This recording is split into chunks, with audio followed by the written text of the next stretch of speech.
Oke, sebelumnya mungkin langsung saya buka saja ya. Assalamualaikum warahmatullahi wabarakatuh. Oke, di sini perkenalkan nama saya Pijar Fitra Ababil. Di sini saya akan menjelaskan mengenai tugas pendahuluan dari praktikum teknik reservoir modul viskositas. Oke, jadi di sini ada 6 tugas pendahuluan, 6 pertanyaan. Yang pertama itu jelaskan pengertian viskositas serta mengapa kita perlu mempelajarinya. Yang kedua, jelaskan hubungan solution gas oil ratio RS atau juga bisa disebut sebagai gas solubility dengan viskositas. Yang ketiga, jelaskan perbedaan antara viskositas kinematik dan viskositas absolut.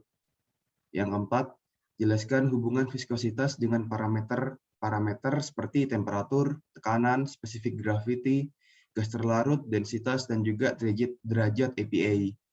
Terus yang kelima, jelaskan apa yang dimaksud dead viscosity, saturated oil viscosity, dan juga unsaturated oil viscosity. Sertakan juga korelasi untuk menghitung masing-masing dari jenis viskositas tersebut. Yang keenam, jelaskan prinsip kerja dari viskometer Redwood serta kelebihan dan kekurangan dari viskometer Redwood tersebut. Oke, kita langsung masuk saja ke yang pertama, yaitu apa sih viskositas dan kenapa kok kita perlu mempelajari viskositas, terutama di sini kan kaitannya dari jurusan yang saya ikuti, yaitu teknik perminyakan. Jadi simpelnya viskositas itu sendiri merupakan suatu tahanan dari suatu fluida untuk dapat bergerak. Jadi apabila viskositasnya semakin besar, fluida tersebut akan lebih susah untuk bergerak dibandingkan dengan viskositas yang lebih kecil. Jadi bisa dilihat di video yang saya tunjukkan di sini, dari sebelah kiri, eh,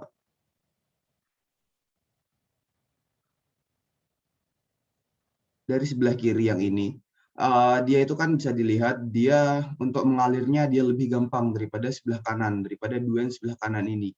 Nah, kenapa kok itu bisa terjadi? Jadi dari video ini, dari yang sebelah kiri itu merupakan fluida dengan viskositas yang lebih kecil.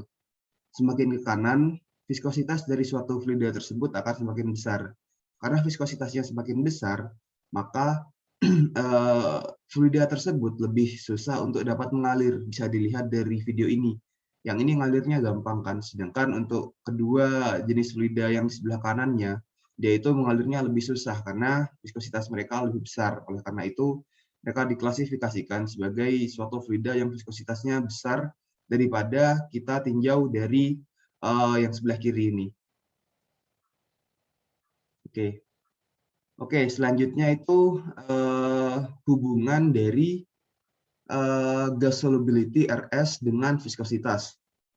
Jadi sebelum kita masuk ke dalam hubungan langsung dari RS ke viskositas, di sini saya ingin menjelaskan hubungan RS dengan pressure terlebih dahulu. Jadi di sini saya tunjukkan suatu grafik, ini kita anggap dalam keadaan reservoir. Jadi pada titik ini itu tekanan reservoirnya masih inisial lah, masih normal, masih belum diapa-apakan karena pada saat ini masih belum dilaksanakan produksi. Nah, untuk yang di axis Y ini itu merupakan gas solubility. Nah, oke, jadi ketika reservoir tersebut diproduksikan, nanti untuk tekanannya sudah pasti bakal turun kan dalam terhadap waktu. Jadi dia akan turun terhadap waktu sampai nanti pada titik bubble point pressure. Jadi bisa dilihat juga di sini untuk gas solubility-nya. Ketika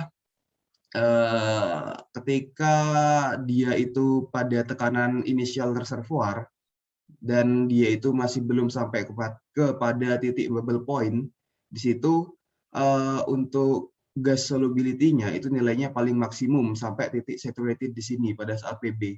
Mungkin gas solubility ini sendiri itu kan merupakan jumlah dari volume zat yang terlarut di dalam suatu minyak, gas solubility di dalam minyak. Nah, ketika reservoir tersebut, ketika fluida yang kita angkat tersebut mencapai bubble point. Jadi ketika nyampe bubble point kan bubble point itu tekanan di mana gas mulai diproduksikan, tekanan di mana gas sudah mulai terlepas dari minyak.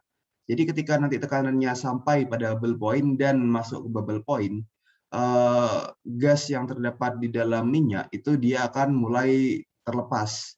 Seiring berjalannya waktu, pelepasan dari gas itu bakal semakin besar.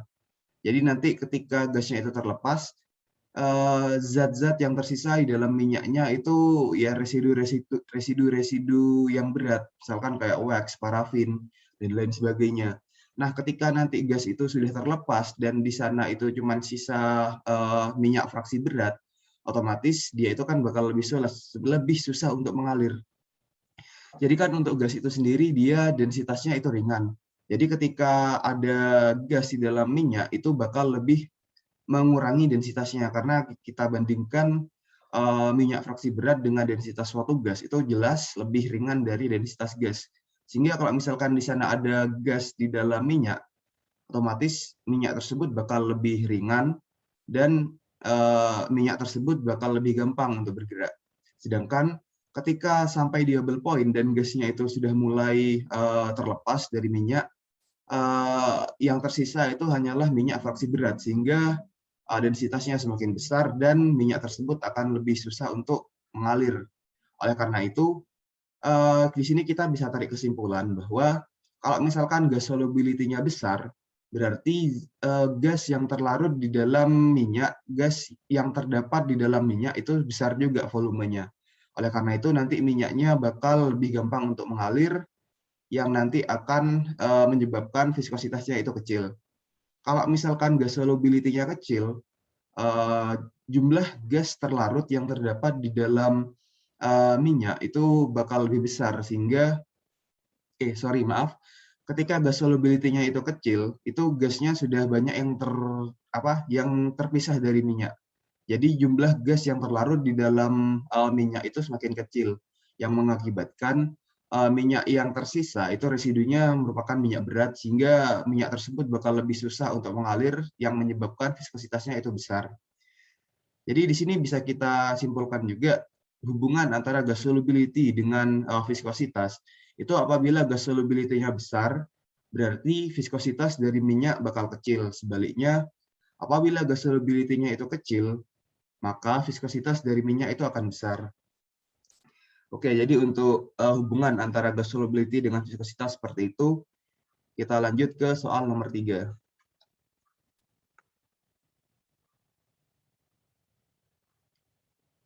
Oke, untuk soal nomor 3 ini adalah menjelaskan perbedaan antara viskositas kinematik dengan viskositas absolut atau dinamis. Jadi yang pertama, viskositas kinematik itu merupakan rasio perbandingan antara viskositas absolut dengan densitas suatu fluida yang kita tinjau saat di mana tidak ada gaya yang mempengaruhi fluida tersebut. Jadi untuk menentukan dari viskositas kinematik ini, persamaan matematisnya seperti ini, di mana V itu merupakan viskositas kinematik, mu itu merupakan viskositas absolut, dan rho ini merupakan densitas dari fluida. Selanjutnya, viskositas absolut. Tadi kan dijelaskan untuk viskositas kinematik itu merupakan rasio antara viskositas absolut dengan densitas. Nah, sekarang viskositas absolut itu apa? Ya, viskositas absolut itu merupakan sebuah ukuran resistensi internal suatu fluida untuk dapat bergerak. Jadi sama seperti yang saya jelaskan di nomor 1 tadi, ya viskositas untuk simpelnya itu merupakan tahanan suatu fluida untuk dapat bergerak. Jadi kalau misalkan yang lebih lebih ilmiah bahasanya seperti ini. Viskositas absolut merupakan sebuah ukuran resistensi internal suatu fluida untuk dapat bergerak. Viskositas ini yang lebih ilmiah lagi, itu merupakan gaya tangensial persatuan luas yang dibutuhkan agar dapat memindahkan suatu bidang horizontal ke sebuah bidang lainnya.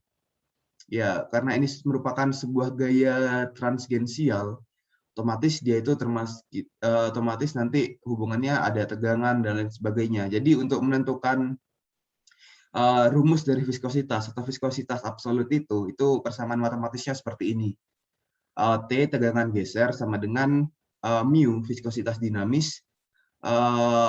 Viskositas dinamis dikalikan dengan rate of shear deformation. Jadi di sini kan dikatakan bahwa viskositas ini itu berhubungan dengan suatu gaya tangensial persatuan luas yang dibutuhkan agar dapat memindahkan suatu bidang. Memindahkan berarti kan kita berbicara dengan perubahan kecepatan dan juga perubahan jarak. Nah, di sini rate of shear deformation dV ini itu merupakan perbedaan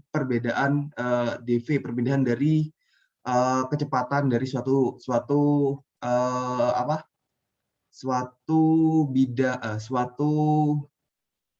bidang horizontal itu. Sedangkan untuk Y ini perpindahan dari jarak. Misalkan kita pindahkan dari tempat sini ke tempat ini, itu kan berarti di sana ada suatu perpindahan kan. Itu DJ. Kalau DV itu kecepatannya berapa nanti. Jadi seperti itu. Selanjutnya ini jelaskan hubungan viskositas dengan beberapa parameter. Jadi hubungan viskositas dengan parameter temperatur, tekanan, specific gravity, RS, densitas, dan juga derajat API. Ya, jadi yang di sini hubungan dari viskositas terhadap temperatur. Nah, di sini kita berbicara dalam dunia minyak dan gas yang otomatis viskositasnya yang bergerak itu ya liquid, fluidanya itu liquid dan juga gas. Jadi kalau misalkan kita tinjau dari fluida liquid dari minyak, ketika temperaturnya itu dinaikkan, viskositasnya bakal turun. Nah, kenapa seperti itu? Karena kita tahu di dalam minyak itu di sana terdapat terdapat fraksi-fraksi molekul-molekul berat seperti parafin, wax ataupun aspal. Jadi ketika temperaturnya itu dinaikkan, molekul-molekul fraksi berat itu tadi bakal encer, bakal terlarut di dalam minyaknya. Nah, ketika molekul tersebut terlarut di dalam minyak, minyak tersebut bakal lebih gampang, bakal lebih mudah untuk dapat bergerak. Jadi bisa kita katakan hubungan antara temperatur dengan viskositas suatu minyak, suatu fluida liquid itu berbanding terbalik. Jadi ketika temperaturnya itu dinaikkan, viskositas dari minyak atau fluida liquidnya itu bakal lebih kecil karena mereka nanti bakal lebih gampang untuk bergerak. Tinjauan selanjutnya adalah fluida jenis gas. Jadi kan di perminyakan sendiri yang kita tinjau bukan hanya fluida jenis liquid saja, tapi juga ada gas. Oh iya, tadi juga saya kelewatan ya, untuk soal nomor 1, apa itu viskositas dan mengapa kita perlu mempelajarinya. Nah, di dalam perminyakan ini sendiri, kenapa sih kok kita perlu mempelajari viskositas ini sendiri? Jelas karena kita di sini bidangnya perminyakan yang kita tinjau di dalam industri ataupun nanti itu vein kita lah ya. Bidang pekerjaan kita kan nanti kita bermain-main di fluida reservoir. Di sana itu ada liquid dari minyak, terus ada liquid dari air formasi, terus ada gas di sana. Jadi kenapa sih kok viskositas itu penting? Karena di situ kita melihat aliran dari fluida yang kita angkat ke permukaan. Itu merupakan suatu hal yang penting karena selain dijadikan tinjauan Q oil-nya, laju produksi oil-nya, di sana kita juga bisa mendapatkan parameter-parameter dari fluida yang kita angkat ke atas. Jadi viskositas ini sangat penting buat kita pelajari, terutama buat teman-teman yang saat ini sedang menempuh perkuliahan di teknik perminyakan. Viskositas ini merupakan apa ya? Inti dari hal yang nanti bakal kita produksikan, yang bakal kita angkat sehari-hari ketika kita bekerja. Jadi seperti itu. Oke, balik lagi ke tadi, hubungan antara viskositas dari gas, dari fluida gas terhadap temperatur. Jadi ini ada gambar state of matter. Jadi ketika temperaturnya itu naikkan, molekul-molekul yang ada di dalam gas itu mereka bakal lebih gampang bergerak. Mereka bakal bergerak ke sana, ke sana, ke sana, ke sana, ke sana. Nah, sedangkan kalau misalkan kita berbicara mengenai suatu gas yang ada di dalam reservoir, itu kan terdiri dari beberapa molekul. Misalkan di dalam gas tersebut ada sedikit H2S, ada sedikit karbon dioksida CO2 atau mungkin ada sedikit gas metan atau butan etan di sana. Jadi ketika itu dinaikkan, masing-masing dari molekul tersebut bakal bergerak ke sana kemari. Jadi ketika gas tersebut secara keseluruhan kita tinjau pergerakannya, misalkan eh,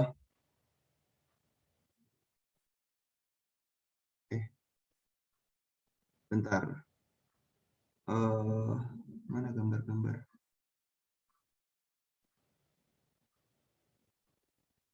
Oke, misalkan kita berbicara mengenai gas A deh, gas A. Ketika itu dia mengandung eh, banyak mengandung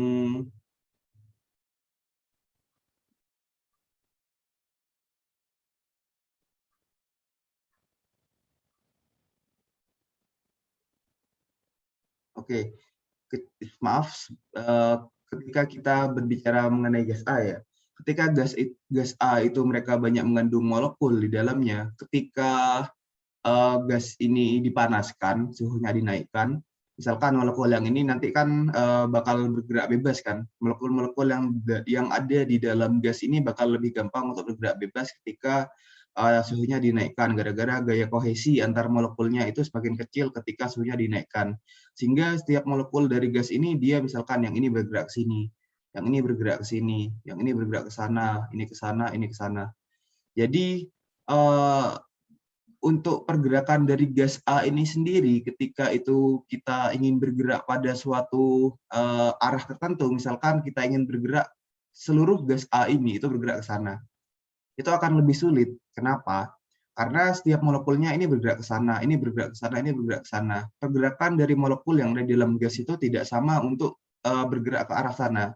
Sehingga ketika kita bisa simpulkan, ketika suhu itu dinaikkan, karena di sana pergerakan dari setiap molekul dalam gas itu semakin kacau, jadi bisa kita simpulkan pergerakan dari gas itu akan semakin sulit, sehingga viskositasnya akan semakin besar. Dari sini bisa kita simpulkan hubungan antara temperatur dengan viskositas suatu gas itu berbanding lurus. Jadi semakin besar temperaturnya, semakin sulit gas itu untuk bergerak pada arah tertentu, sehingga viskositasnya akan semakin besar juga. Atau hubungan temperatur ini memiliki hubungan yang lurus dengan viskositas dari suatu gas. Oke, selanjutnya itu hubungan dari gas solubility dengan hubungan dari pressure dan gas solubility terhadap viskositas. Seperti yang saya jelaskan tadi, ini grafik sama yang tadi seperti nomor 2 kalau nggak salah. Jadi ketika pressure-nya itu dia mulai turun, nanti ketika sampai di bubble point, itu gas-gasnya akan bakal keluar, sehingga viskositasnya akan semakin besar. Jadi kalau misalkan pressure-nya lebih besar, ketika sampai sini kan bubble point, jadi ketika pressure-nya itu lebih besar di arah sana, minyak tersebut bakal lebih ringan. Sehingga kalau misalkan minyak tersebut lebih ringan, gasnya di dalam yang dikarenakan gasnya di dalam itu lebih banyak, viskositasnya semakin kecil kan. Berarti kita bisa katakan untuk pressure ini berhubungan lurus dengan eh, apa? Dengan viskositas, berhubungan lurus dengan viskositas. Jadi kalau misalkan gasnya semakin tekanan ini nanti dia berhubungan terbalik dengan viskositas. Jadi kalau misalkan gasnya pressure-nya lebih besar, minyak tersebut kan lebih mudah untuk bergerak sehingga viskositasnya semakin kecil. Lalu untuk RS ya sama, di sini ada titik bubble point. Ketika dia itu RS-nya besar berarti kan di sana bakal banyak gas yang terlarut di dalam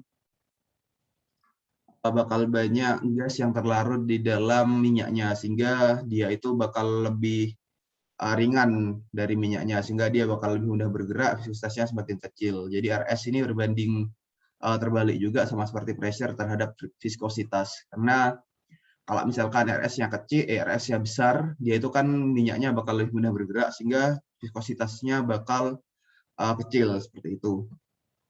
Lalu hubungan antara densitas, specific gravity, dan juga derajat API. Jadi sebelum masuk ke sini, di sini saya beri tabel dari penilaian beberapa klasifikasi minyak, beberapa minyak mana yang bagus, minyak mana yang jelek berdasarkan klasifikasi derajat API sama specific gravity.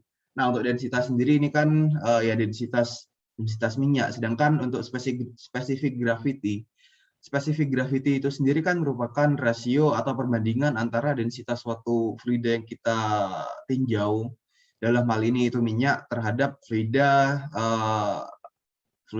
yang sudah kita ketahui ya Pak, fluida dalam kasus minyak itu fluidanya air. Jadi specific gravity itu sama dengan densitas.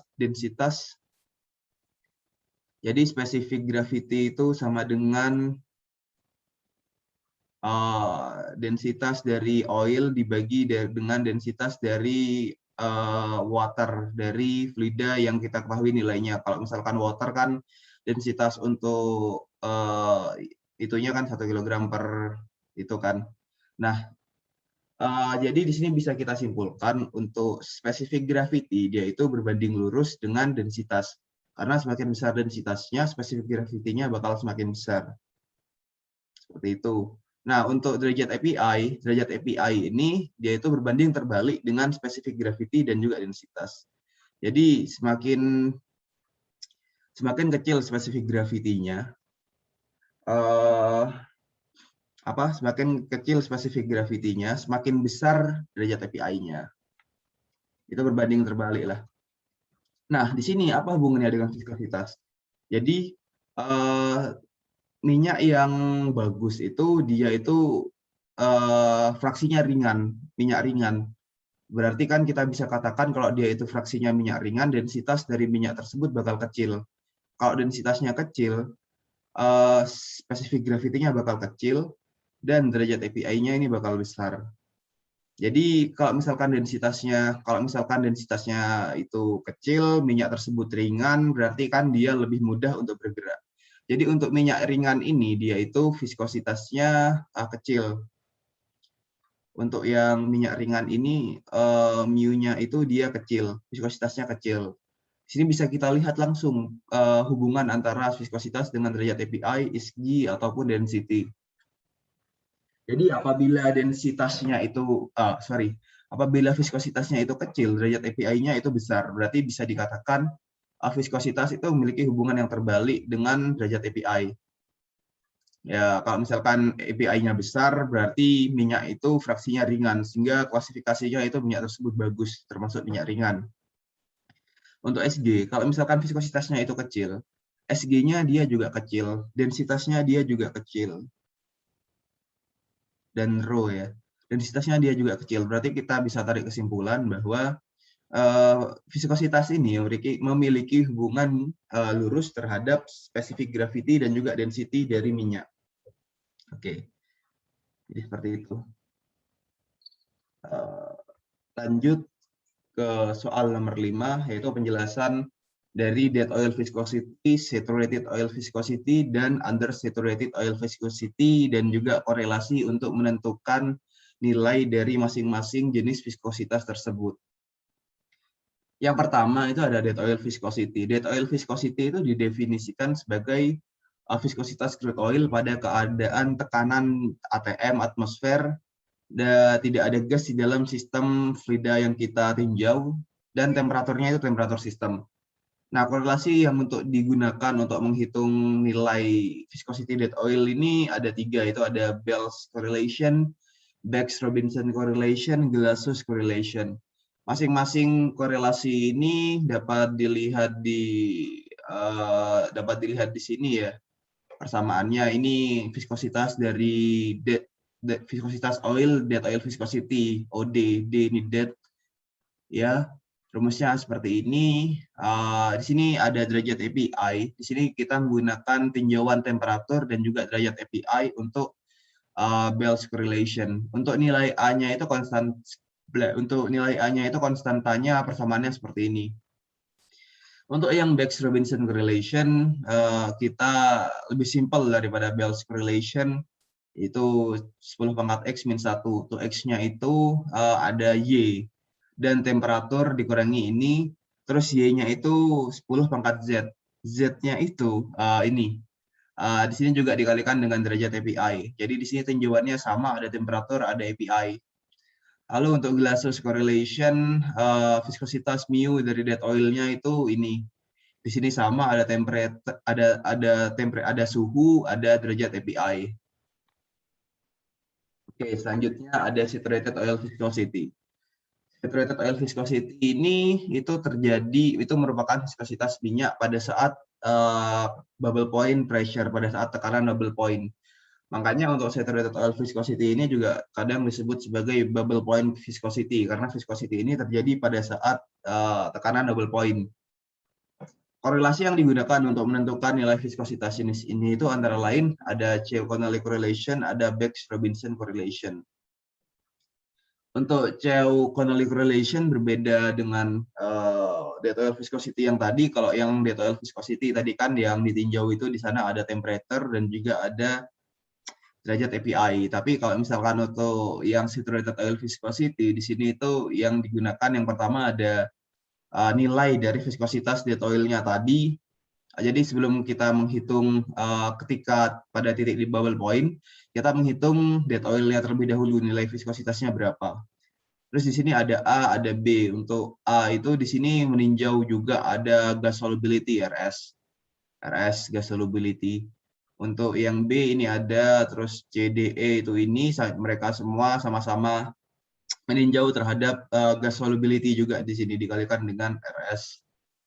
Lalu untuk Bix-Robinson correlation sama, kita untuk menentukan saturated oil viscosity atau viskositas yang terjadi pada saat bubble point, sama kita harus menghitung viskositas pada dead oil terlebih dahulu.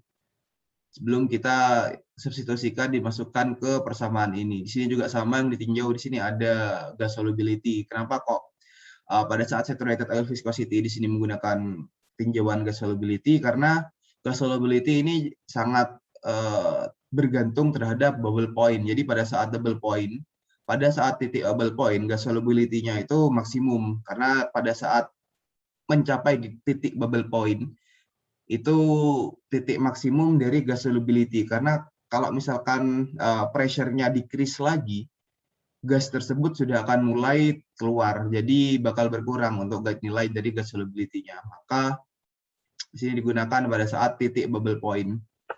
Oke, yang terakhir itu ada undersaturated oil viscosity. Untuk undersaturated oil viscosity itu merupakan viskositas minyak pada tekanan di atas bubble point. Dan suhunya, temperaturnya itu reservoir.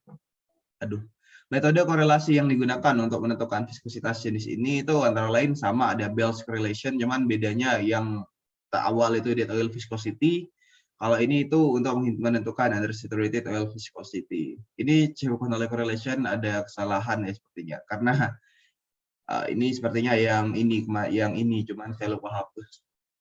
Oke. Di sini untuk yang undersaturated oil viscosity ada Bell's correlation, ada Vasquez-Bix correlation. Ini juga ketutup ya gambarnya. Oke. Untuk yang Bell's correlation itu untuk menentukan dari viskositas oilnya. Itu kita sebelumnya harus menentukan viskositas dari saturated oil viscosity ketika viskositas pada saat titik bubble point. Ditambah ini, terus di sini ada perbedaan tekanan antara P yang kita tinjau dikurangi dengan P bubble point-nya, pressure bubble point-nya.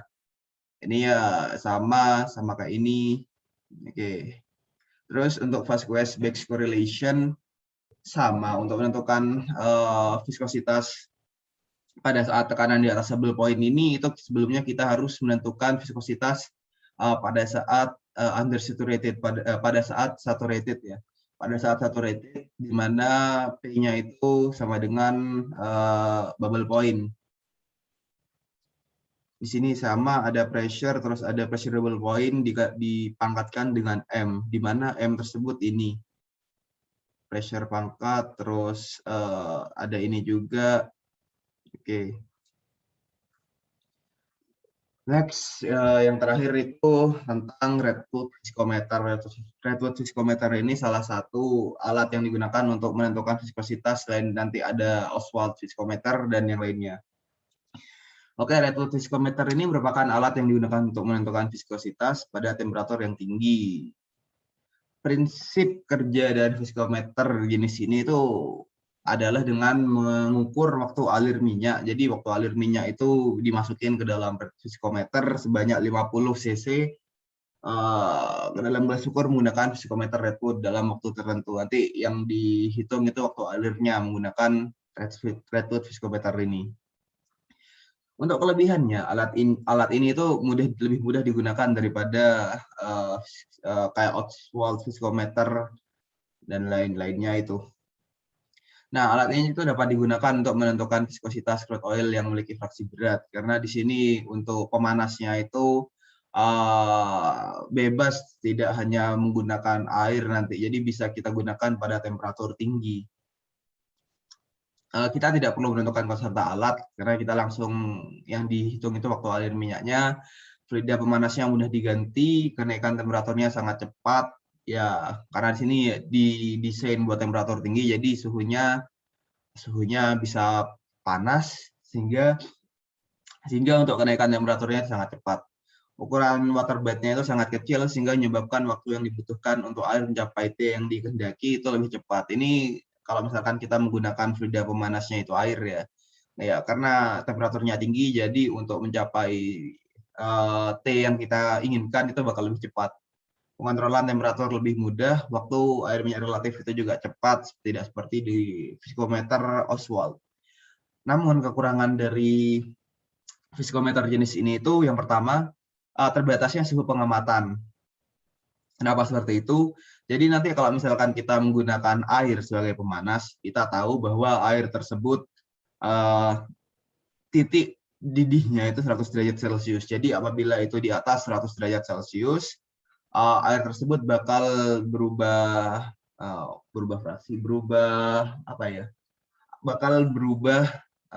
fasa menjadi gas. Jadi kalau misalkan kita alatnya disetting di atas 100 derajat Celcius, yang harusnya pemanasnya itu air, nanti mereka bakal berubah fasa jadi gas, sehingga pemanasnya tidak akan secara maksimal di dalam Redwood Viscometer-nya. Nah, untuk ya jelas lah, alat ini tidak bisa mengukur untuk temperatur dan juga tekanan reservoir, karena temperatur dan tekanan reservoir itu untuk suhu dan juga tekanannya jelas sangat tinggi lah. Jadi tetap kita tidak bisa meniru temperatur dan tekanan reservoir di dalam Redwood Viscometer ini. Tingkat ketelitiannya rendah, terus penguapan fluida panas cukup tinggi yang tidak terkontrol ya, karena itu tadi, karena suhunya ini cukup panas. Untuk Redwood Viscometer ini bisa kita bikin sangat panas, sehingga untuk panasnya itu penguapan dari fluidanya cukup tinggi kalau misalkan tidak kita atur sedemikian rupa. Oke, mungkin presentasi dari saya cukup sampai sini. Apabila ada kesalahan terkait materi yang saya sampaikan, mungkin bisa kalian koreksi langsung saja di kolom komentar, atau seperti apa bisa menghubungi saya juga langsung. Mohon maaf apabila ada salah-salah kata. Di sini kita sama-sama belajar, jadi kalau misalkan dari kalian ada saran atau masukan, bisa langsung kalian sampaikan saja. Terima kasih. Wassalamualaikum warahmatullahi wabarakatuh.